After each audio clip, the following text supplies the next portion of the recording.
Hello and welcome to Cathedral Cottage Diary. Today I'm going to be doing a Oxford library tour.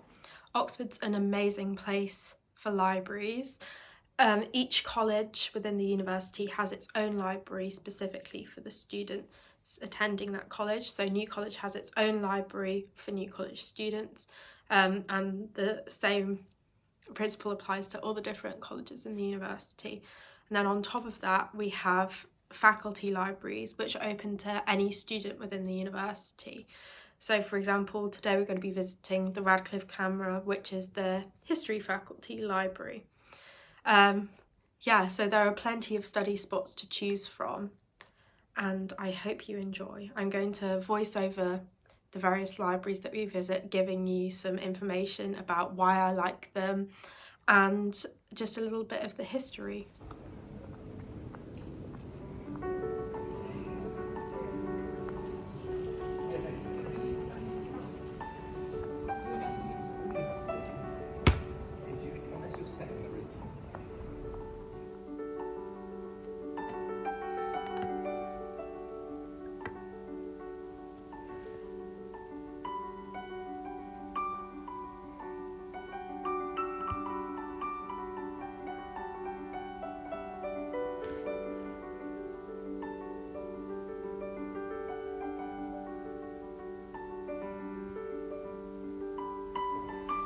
Welcome to the Taylorian Library. This is the Modern Languages Faculty Library, and it was established in 1845, I think. It's one of the most beautiful libraries we have in Oxford and is right next to the Ashmolean Museum, as you can see. I really do like to come and study here, but the main reading room, which I'm showing you now, is quite small, so I often can't find a seat. So tips for any students is come early.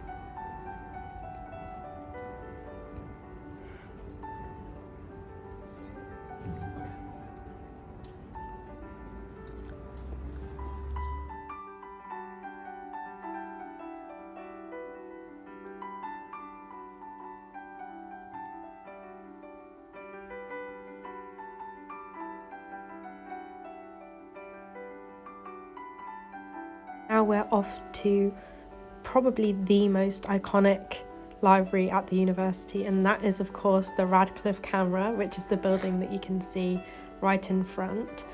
This unusual circular library is the history faculty for the University of Oxford, and it was established in 1737, I think.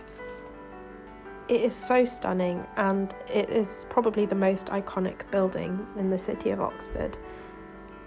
The students love it, and in fact the history students get quite annoyed with us people doing other degrees that come and take all of the seats because it's just so beautiful.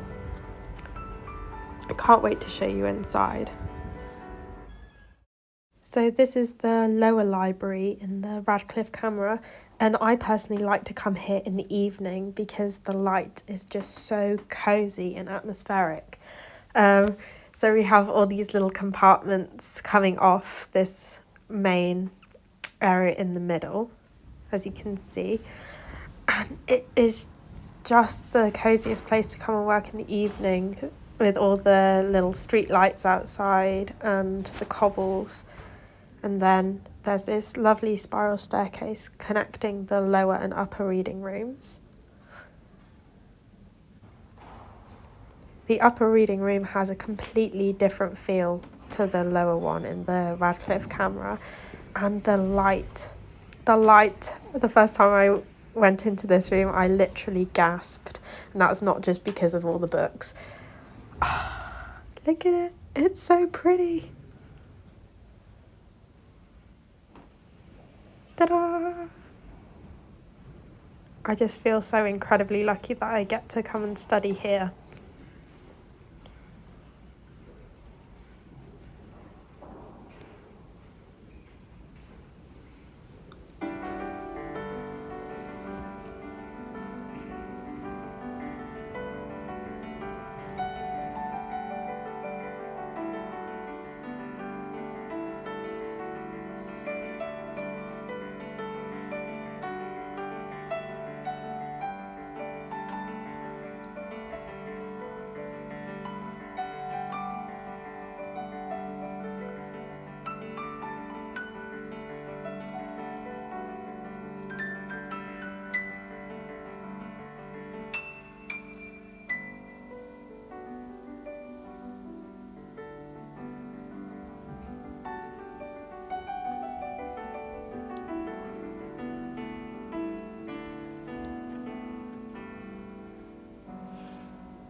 Now I'm going to take you into the Gladstone Link.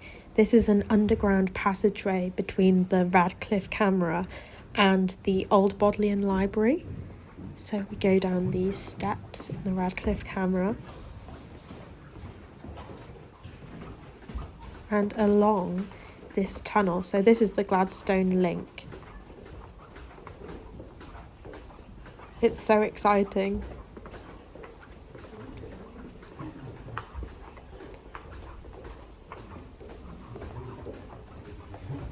Here you can see a little light shaft from the street above. And now here we are in the old Bodleian Library. The old Bodleian was first opened in 1602 and is such a vast library. There are two massive reading rooms, the upper and lower reading room, that wrap around with most of the building. So there's loads of seating space for students. And they've started to bring in standing desks, which I really appreciate. Yeah, this is definitely a firm favourite of mine.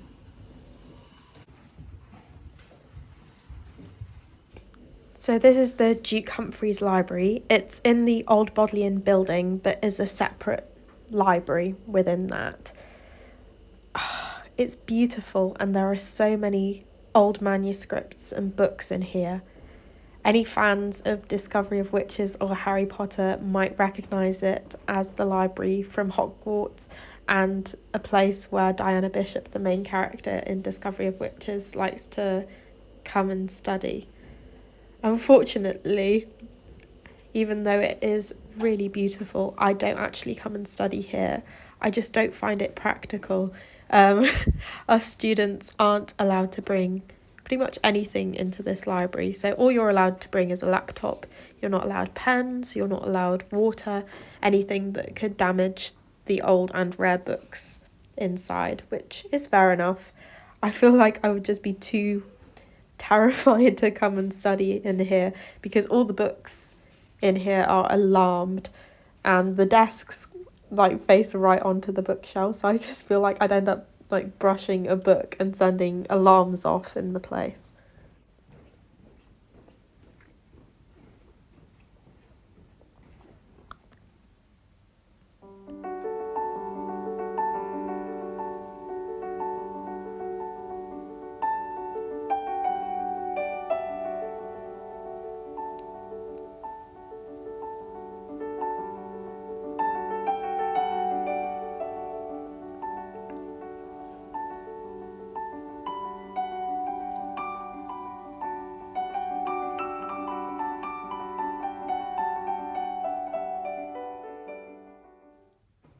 And last but most definitely not least is the Oxford Union Library.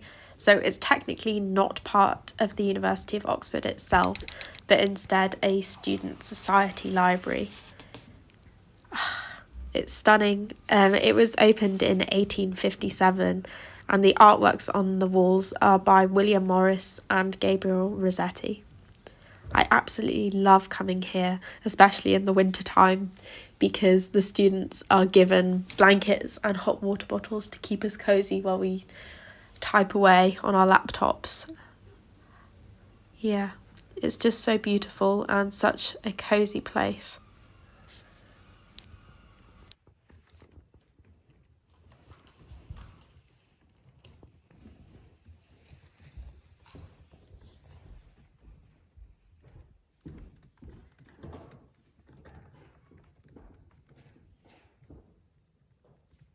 Hope you've enjoyed this Oxford University library tour. Please let me know in the comments which library was your favourite. Bye for now, and I will see you in the next video.